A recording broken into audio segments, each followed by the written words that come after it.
World heart day के मौके पर ऐसे तो लोगों के मन में बहुत सारे सवाल होते हैं, लेकिन हम कोशिश करेंगे कि आज आपको बेसिक ABCD से रूबरू करा दें, यानी कि क्या क्या दिक्कतें होती हैं, कैसे आप उसे पहचान सकते हैं, आपको पहले क्या करना चाहिए और क्या नहीं करना चाहिए, उसको भी आसान भाषा में बताएंगे। हमारे साथ डॉक्टर रामजी मेहरोत्रा हैं, max BLK super speciality hospital से, जो कि डायरेक्टर और चीफ CTVS सर्जन है वहां पर। Sir, thank you so much for joining us. लोगों के मन में बहुत सारे सवाल होते हैं when it comes to heart, और लोगों को लगता है कि दिल के जो मैटर होते हैं वो बहुत ही इमोशंस से जुड़े हुए होते हैं और बहुत ही शायरी से जुड़े हुए होते हैं। लेकिन अगर हम ये कहें कि दिल जो है वो हार्ट का बॉडी का सेंटर होता है, पूरे शरीर को गवर्न करता है, तो I think I am not wrong. Pooja, thank you so much. और मैं वर्ल्ड हार्ट डे पे सबकी शुभकामनाएं देता हूँ, स्वस्थ रहें। ये आपने बहुत अच्छा कहा, दिल हम सबको एक्साइट करता है। आप समझिए, जब हम अपने माँ के पेट में होते हैं, माँ को पता भी नहीं होगा कि हम प्रेग्नेंट हैं, तब से ये हार्ट बीट कर रहा है, और इस हार्ट ने हमारी बॉडी बनाने में माँ के गर्भ में सहायता की, ऐसा है। बिल्कुल। और इसको सीट ऑफ इमोशंस सब चीज कहा गया, हमारे शायरी शेरों सब कुछ है। और वैसे भी ये बॉडी में ऑर्केस्ट्रा मास्टर है। अगर ये खून नहीं दे तो ब्रेन भी गया, आदमी की डेथ, ब्रेन डेथ। लेकिन अगर किसी आदमी का, आपने देखा होगा आजकल हार्ट ट्रांसप्लांट सुना होगा, तो इसी बहाने में ये भी कहूंगा कि हम सबको अपनी अंगों को डोनेट करने के लिए प्लेज भी लेनी चाहिए। तो आपने सुना होगा कैडेवर से ही हार्ट ट्रांसप्लांट के लिए डोनर्स मिलते हैं। बिल्कुल। तो उन लोगों के ब्रेन की somehow the other brain death हो गई है, लेकिन हार्ट फिर भी चल रहा है। तो ये मैं कहना चाह रहा हूं कि ब्रेन काम नहीं करने से हार्ट काम करता है, हार्ट के काम नहीं करने से ब्रेन भी चला जाता है। तो ये वाकई में ऑर्केस्ट्रा मास्टर है। और यही वो मौका होता है जब आप और आपके परिवार के लोग ये सोच सकते हैं कि हार्ट को डोनेट किया जाए। वैसे तो आर्टिफिशियल हार्ट का विकल्प होता है, बट आई थिंक ये सबसे अच्छा बेहतर विकल्प है। बिल्कुल बिल्कुल, ये भगवान की बनाई मशीन है। और मैं ये बार बार बोलता हूं कि इस बॉडी में अपने को नेचुरली ठीक करने की भी, रिपेयर करने की भी शक्ति है। तो अब आप समझिए कि दिल जो इतना बड़ा, इतना इंपॉर्टेंट ऑर्गन है, मैं तो सर्जन हूं तो मैंने इसको देखता हूं रोज ही। आप देखने से इंप्रेस नहीं होंगे, ये एक मसल का थैला है और आपकी मुट्ठी के बराबर साइज का है। लेकिन आप इमेजिन करो, ये बगैर रुके दिन रात काम कर रहा। जब आप सोते हो तभी भी काम कर रहा, कभी रुका नहीं, रुकेगा हमारी आखिरी सांस तक। और इसीलिए ये जरूरी है कि आप उसका ख्याल रखें, क्योंकि वो 24 घंटे आपका ख्याल रख रहा है। यहाँ आप जो ये एक हार्ट शेप्ड देख रहे हैं, दिल ऐसा बिल्कुल नहीं होता है। दिल इससे बहुत अलग होता है, जैसा डॉक्टर साहब ने बताया, और इसीलिए इसका ख्याल रखने के तरीके भी बिल्कुल अलग होते हैं। डॉक्टर साहब, हम रिस्क फैक्टर्स की बात कर रहे हैं। छोटी छोटी चीजों से अगर हम शुरू करें, ज्यादा नमक और कम नमक, जंक फूड और ताजा खाना, बिल्कुल ना चलना और सिर्फ 20 सीढ़ियां रोजाना चढ़ना, ये छोटी छोटी चीजें कितना बदलाव लाती हैं? बहुत अच्छा आप कह रहे हैं इस वक्त, और मैं समझता हूं कि ये हम सबको अपना ध्यान रखने के लिए बहुत जरूरी है समझना। पहले तो ये ज्यादा नमक माने क्या? 3-4 ग्राम दिन में से ज्यादा नहीं चाहिए आपको। 3-4 ग्राम मतलब 1 चम्मच में आ जाता है, उससे कम थोड़ा सा, तो उससे ज्यादा नहीं लेना है। रिफाइंड शुगर नहीं लेनी। तो इन्हीं चीजों को कम करके आप अपना बहुत ख्याल कर सकते हैं। दूसरा, हम जो लोग बोलते हैं सेडेंटरी लाइफस्टाइल, सिर्फ बैठे हैं, कुछ भी एक्टिविटी नहीं है, कुछ एक्टिविटी करना चाहिए। दिन में कम से कम आधा घंटा आपको ब्रिस्क वॉकिंग, जो पसीना निकले, इतना तो चलना चाहिए। हफ्ते में 5 दिन भी करेंगे तो हमें 80% उसका फायदा मिलेगा। बिल्कुल। स्ट्रेस आजकल बहुत ज्यादा है। आप देखो, कोरोना में भी सब लोगों ने अपने किसी न किसी को खोया, और हमें कल का भी पता नहीं कि क्या होगा, थर्ड वेव है क्या है। और हमें अपनी रिस्पॉन्सिबिलिटी वाकई में ध्यान रखनी है कि हमें सोशल डिस्टेंसिंग, हमें मास्किंग, हमें हैंड सैनिटाइजेशन, बाकी भी सैनिटाइजेशन सब ध्यान रखना चाहिए। लेकिन ओवरऑल इस वक्त स्ट्रेस से कम नहीं है, ज्यादा ही ज्यादा है। बच्चों को देखो, अपने साथ के लोगों को देखो, अपने घर परिवार में देखो, सब स्ट्रेस से ज्यादा है। तो स्ट्रेस कम नहीं होने वाला। स्ट्रेस को लोग आमतौर पर हार्ट के रिस्क फैक्टर से जोड़कर देखते नहीं है ही। ये आप देखो ना, हमारे इमोशंस, जब हम किसी एक्टिविटी को करते हैं, हम कभी गुस्सा होते हैं, हम जब खुश होते हैं, हार्ट उसको रिस्पॉन्ड करता है। इसीलिए तो शेर व शायरी में ये सब हमारे जो शरीर में एड्रेनलिन, जो सेरोटोनिन, ये जितने हार्मोन्स बहते हैं वो हार्ट को प्रभावित करते हैं। तो आप स्ट्रेस से अगर हमेशा ही प्रभावित हैं तो ये हार्ट के ऊपर असर डाल रहा है, और ये हार्ट पूरी बॉडी को असर डाल रहा है। बिल्कुल। तो स्ट्रेस तो कम होने वाला है नहीं। हम क्या कर सकते हैं, स्ट्रेस के रिस्पॉन्स को, जो हम उससे रिस्पॉन्ड कर रहे हैं इस स्ट्रेस से, उसको हम हमारे हाथ में है करना। कैसे? हम अपने दोस्तों से बात करें, चाहे वीडियो कॉल पे करें, हम अपने घर वालों का ध्यान रखें, घर के काम में हाथ बटाएं। अभी तो सबने घर में पोछा लगाया होगा, सबने बर्तन मांजे होंगे, सबने खाना भी बनाया होगा, उसमें मजा भी आना है, उसको एंजॉय करना है। साथ में बैठ के खाने का मौका मिला है, उसको खा सकते हैं, हेल्दी खा सकते हैं। सिर्फ टीवी के सामने बैठ के चिप्स नहीं खाना है। तो वो चीजें अगर हमने अपनी करी, अपने दोस्तों से बात किया, अपने जो लोग हमें मैटर करते, या जो हमारी हॉबीज हम डेवलप करते जिससे हमें खुशी मिलती, गाना सुनना है, गाना लिखना है, गाना गाना है, कुछ पेंटिंग करनी है, कुछ भी, कोई हॉबी डेवलप करना है जो भी हमको अपने होने का एहसास दिलाए, किसी बच्चे को पढ़ाना है, किसी के लिए हेल्प करना है, उन सब चीजों में हमें जिसमें खुशी मिलती है वो मौके ढूंढने ही है। दूसरा, योगा, मेडिटेशन, ये सब चीजें आपको अपने ऊपर कंट्रोल करने के लिए बहुत बहुत जरूरी है, और इससे आपका हार्ट भी अच्छा होगा और आपके शरीर को भी फायदा होगा। जो टिप्स डॉक्टर मेहरोत्रा बता रहे हैं, कोई बहुत मुश्किल काम नहीं है। आपको लग रहा होगा हम बहुत बड़ी बड़ी और मेडिकल बातें करेंगे, लेकिन ये जो दिल की बातें हैं, दिल का ख्याल है, उसको रखना, उसका ख्याल रखना उतना मुश्किल नहीं है। जो चीजें आपने बताई सर, लोग सोचते हैं 40-45 के बाद सोचेंगे, एक्सरसाइज भी कर लेंगे, फिर वॉक भी कर लेंगे, फिर आराम की जिंदगी भी जी लेंगे और हार्ट का ख्याल रख लेंगे। तो ये जो सोच है कि हम तो 40 के बाद सोचेंगे, इसको आप किस तरह से? नहीं, ये तो आदत में शुमार होना चाहिए।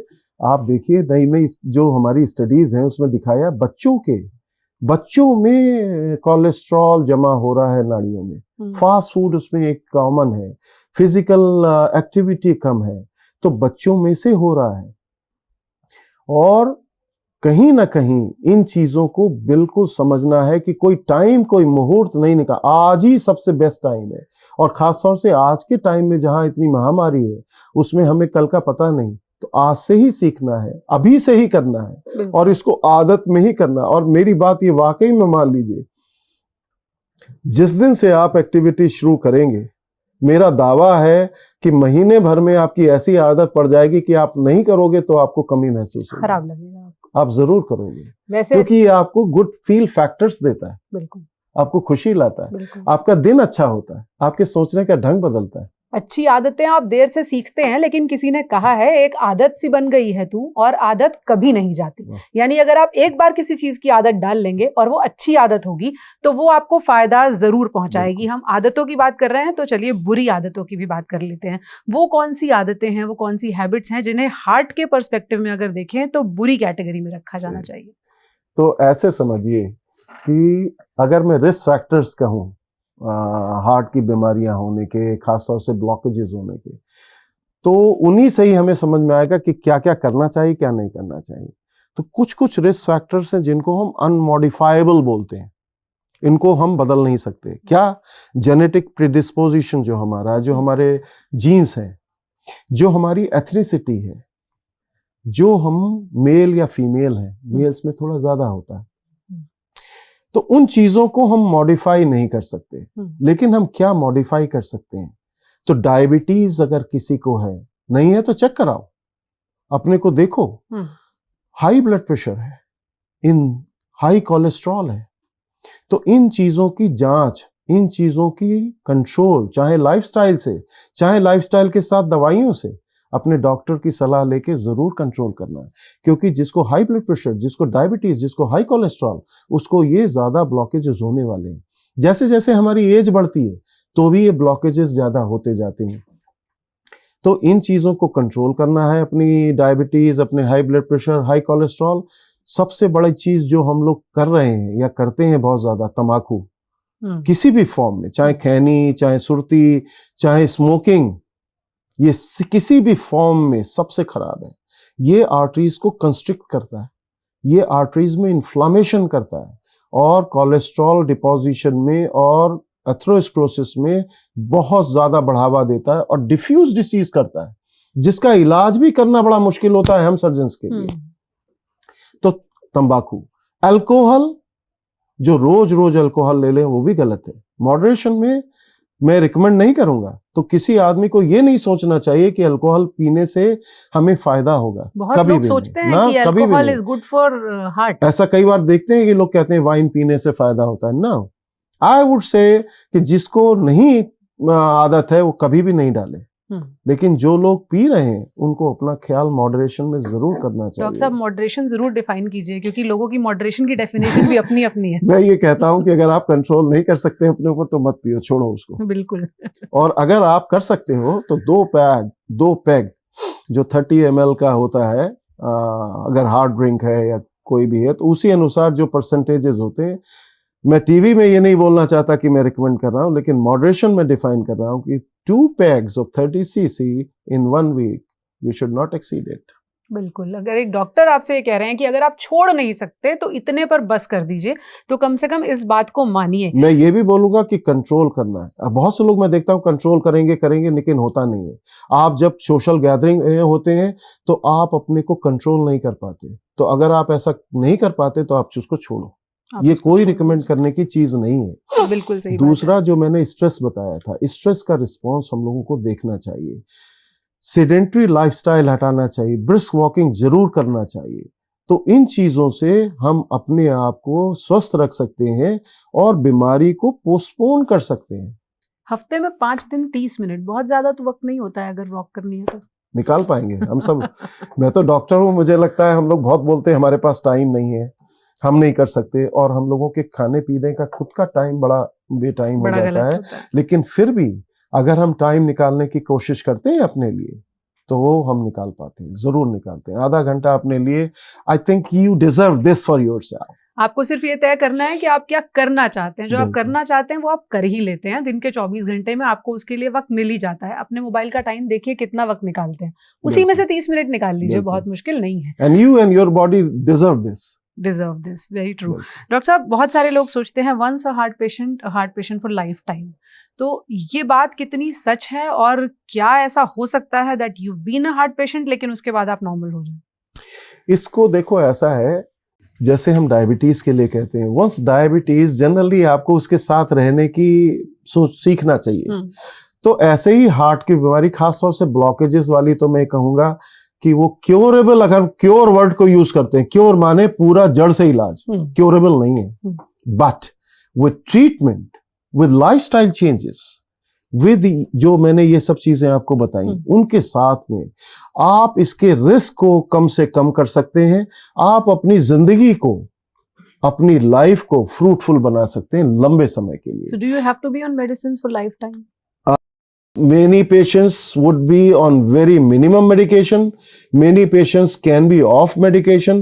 But मैं ये बोलता हूं कि ज्यादातर लोगों को मेडिसिन की जरूरत पड़ेगी, या उनको उसके अलावा भी बाईपास या स्टेंट्स की जरूरत पड़ सकती है। इलाज जरूर कराना चाहिए पूरी तरीके से। इससे आपकी क्वालिटी ऑफ, मैं बोलता हूं क्वालिटी ऑफ लाइफ अच्छी होती है। We may not be able to put years in your life, but certainly we can put life into your years. It has to be seen this way कि जितना जीना है उसको बहुत अच्छी तरह फ्रूटफुल, अपनी फैमिली, अपने लोगों के लिए, अपने देश के लिए आप फ्रूटफुल जिंदगी दे पाओ, और आप किसी पे डिपेंडेंट नहीं हो। तो वही चीज है, उसके हिसाब से हम इसको ट्रीटेबल कहते हैं। क्योरेबल नहीं होने से दिल छोटा नहीं करना चाहिए, दिल बड़ा रखें। उसके लिए फ्रूटफुल लाइफ के लिए फ्रूट्स तो आपको खाने ही हैं, लेकिन कौन से फूड्स अवॉइड करने हैं उसके बारे में डॉक्टर मेहरोत्रा से पूछते हैं। सर, अक्सर एक लेमैन टर्म में सलाह दी जाती है सफ़ेद चीज़ों से दूर रहिए। आप किस तरह से कहेंगे कि कौन सी फूड कैटेगरीज या फूड आइटम्स हैं जो हार्ट पेशेंट्स को, या फिर जो लोग खतरे पर हैं दिल की बीमारी के, उन्हें अवॉइड करना चाहिए? तो सबसे पहले तो जो सफेद बताया, तो नमक और चीनी ज्यादा नहीं। रिफाइंड शुगर तो मैं बिल्कुल मना करूंगा, अवॉइड करो उसको। और एक चीज यहाँ पे और बताता हूँ, बहुत से लोग डाइट प्रोडक्ट्स आ गए आजकल, डाइट मिठाई, डाइट चॉकलेट, डाइट ये, डाइट वो। डाइट में क्या प्रॉब्लम है कि मेरे को आपने अगर एक मिठाई दी जिसमें वाकई में शुगर है, रिफाइंड, मैं डरते डरते उसमें से जरा सा खाऊंगा स्वाद के लिए, बस एक रसगुल्ला। अगर आपने मुझे डाइट वाला रसगुल्ला दिया, हो सकता है मैंने एक खा लिया, फिर आपने भी कहा एक और खा लो, ये तो डाइट वाला है, मैंने कैलोरीज ज्यादा ले ली, मैंने गलत काम कर लिया। तो डाइट के चक्कर में आपकी बदपरहेजी ज्यादा होने का रिस्क ज्यादा है। तो उस डाइट से आपको हमेशा ये ध्यान रखना चाहिए कि डाइट जो हम खा रहे हैं वो हम एक्स्ट्रा तो कैलोरी नहीं ले रहे हैं, नहीं तो हमारा सब उसको मिथ है कि हम डाइट ले रहे हैं। तो शुगर अवॉइड करो, रिफाइंड शुगर। आप उसकी जगह हनी यूज कर सकते हो, आप और प्रोडक्ट्स यूज कर सकते हो, गुड़ यूज कर सकते हैं। एग्जैक्टली कर सकते हैं।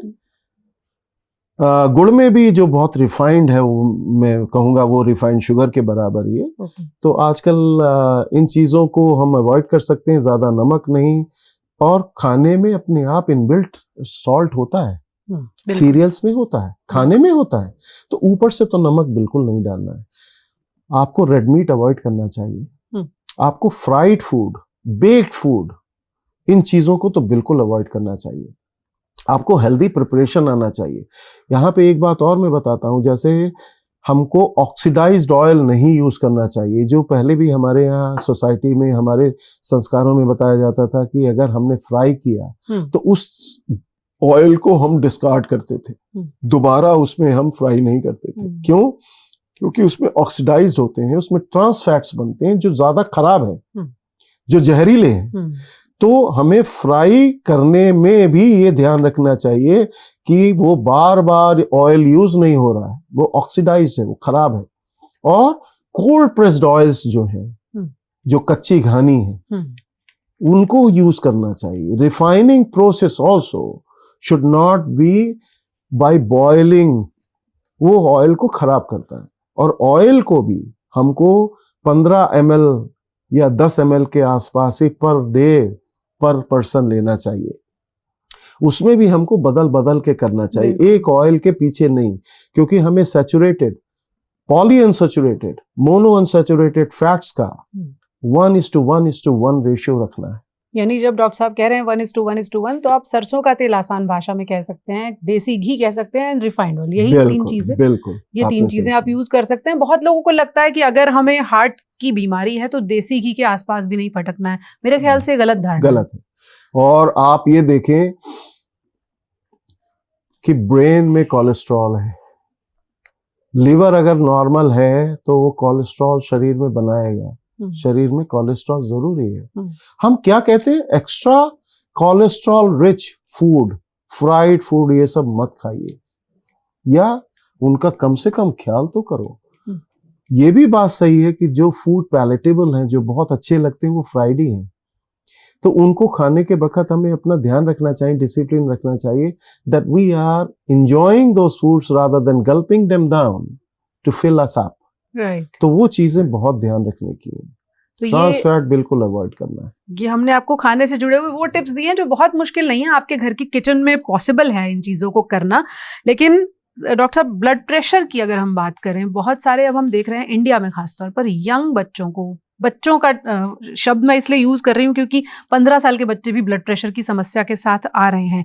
एक स्टैंडर्ड फॉर्मूला है 120/80, क्या इसी को नॉर्मल माने? और ब्लड प्रेशर का हार्ट अटैक से या हार्ट की बीमारियों से कितना लिंक है? जो सोसाइटीज ने डिफाइन किया है वो जनरली मोटा मोटी, मैं बहुत उसमें नंबर में नहीं जाऊंगा, क्योंकि मेडिसिन में एक कोई नंबर हम नहीं दे सकते कि पल्स 70 होना चाहिए या हार्ट बीपी 130/80 होना चाहिए। लेकिन हमें ये जरूर मानना चाहिए कि हमारा ब्लड प्रेशर कंट्रोल में रहना चाहिए। एज के अनुसार अलग अलग क्राइटेरियाज हैं। तो मोटा मोटी समझने के लिए, अगर नीचे का ब्लड प्रेशर 80-90 से ज्यादा है, ऊपर का 140 से ज्यादा है, तो हमें जरूर उसका ख्याल करना चाहिए। वो क्यों होता है? क्योंकि हमारी आर्टरीज ज्यादा कैल्शियम वाली और कड़ी होती चली जा रही हैं, तो उनकी वजह से हार्ट का जो खून देने का काम है वो उन स्टिफ आर्टरीज में ज्यादा प्रेशर पैदा करता है। तो हार्ट आर्टरीज को सपल होना चाहिए। तो उनमें हम लोगों को जो ये बदपरहेजी, जो सीडेंट्री लाइफस्टाइल, इनके कंट्रीब्यूशन को पहचान के अपने रिस्क फैक्टर्स को कम करना ही करना है। एक्सरसाइज करने से आर्टरीज स्टिफ नहीं होती, उनका जो हम SVR कहते हैं, सिस्टमिक वैस्कुलर रेसिस्टेंस, वो कम होता है। तो उससे एक्सरसाइज से आप देखेंगे कि आपका आर्टरीज की जो स्टिफनेस है वो धीरे धीरे कम हो रही है, आपकी ब्लड प्रेशर मेडिसिन की रिक्वायरमेंट कम हो रही है, तो उन चीज़ों को ध्यान रखें। और जो दवाइयां हैं वो आपको यो करके बंद नहीं करना है कि अब तो मेरा ब्लड प्रेशर ठीक आ गया, अब मैं दवाई नहीं खाऊंगा। ये सबसे गलत है।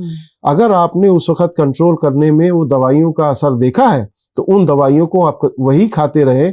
आपने डॉक्टर से पूछ के, जब डॉक्टर उनको बोले आप कम कर लीजिए, आप उनको फाइन ट्यूनिंग डॉक्टर कर रहा, उसके हिसाब से करिए। अपने आप प्लीज बंद मत करो, क्योंकि उसके बाद क्या होता है, रिबाउंड होता है। आपने बंद कर दिया, ब्लड प्रेशर अब और ज्यादा बढ़ेगा, फिर उसको कंट्रोल करने के लिए और ज्यादा दवाई खानी पड़ेगी और मुश्किल होती चली जाएगी। तो हम इसको रिबाउंड फेनोमेनन बोलते हैं। जैसे आप एक पहलवान किसी दूसरे पहलवान को दबा दे और फिर छोड़ दे, तो वो दूसरा पहलवान मौका देखते ही आपको दबाएगा, फिर आपको दुगनी ताकत लगानी पड़ेगी उसको दबाने के लिए। तो उस होम्योस्टेसिस को आपको समझना चाहिए।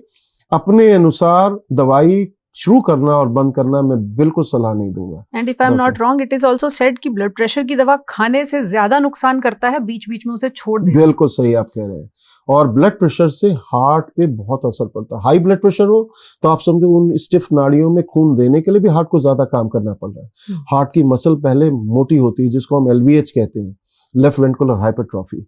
तो उसके बाद उसकी अब हाइपरट्रॉफी भी हो गई, उसकी डिमांड और बढ़ गई। अब हार्ट को भी ज्यादा खून चाहिए, ज्यादा ऑक्सीजन चाहिए, मेहनत भी ज्यादा करना पड़ रहा है, उसकी रिक्वायरमेंट भी बढ़ रही है, और उसको जो इफेक्टिवनेस है ब्लड सप्लाई की वो भी नहीं कर पा रहा। तो ब्लड प्रेशर बहुत खराब तरीके से हार्ट की बीमारी बढ़ाने में सहायता करता है। क्या ये पॉसिबल है डॉक्टर मेहरोत्रा कि एक बार कोई हाई बीपी का पेशेंट है and he is on medications, तो उसको लाइफ लॉन्ग रहना पड़ता है मेडिकेशन पे? मैं ये कहूंगा कि ऐसा नहीं सोचना चाहिए कि लाइफ लॉन्ग रहना पड़ेगा। बहुत सी दवाइयां बाद में कम भी हो सकती हैं, प्रोवाइडेड आपने लाइफस्टाइल चेंजेस, एक्सरसाइज, मेडिटेशन, इन चीजों को किया और जो करेक्टेबल फैक्टर्स है उनको करेक्ट कर पाए। लेकिन मैं ये कहूंगा जरूर कि ज्यादातर उन लोगों को हो सकता है कि हार्ट की ब्लड प्रेशर की दवाइयां लंबे समय खानी पड़े, हो सकता है कि जिंदगी भर खानी पड़े। लेकिन मैं इस बात को जरूर बोलूंगा कि control with medicine is still better than not controlling and stopping medicine and having a rebound phenomenon। वो सबसे खराब है। और हाई ब्लड प्रेशर और हार्ट डिजीज का जो लिंक है वो डॉक्टर मेहरोत्रा ने आपको बताया। एक्सरसाइज और हार्ट पेशेंट्स के बीच में जो रिश्ता होता है वो बहुत कैलकुलेटेड होता है।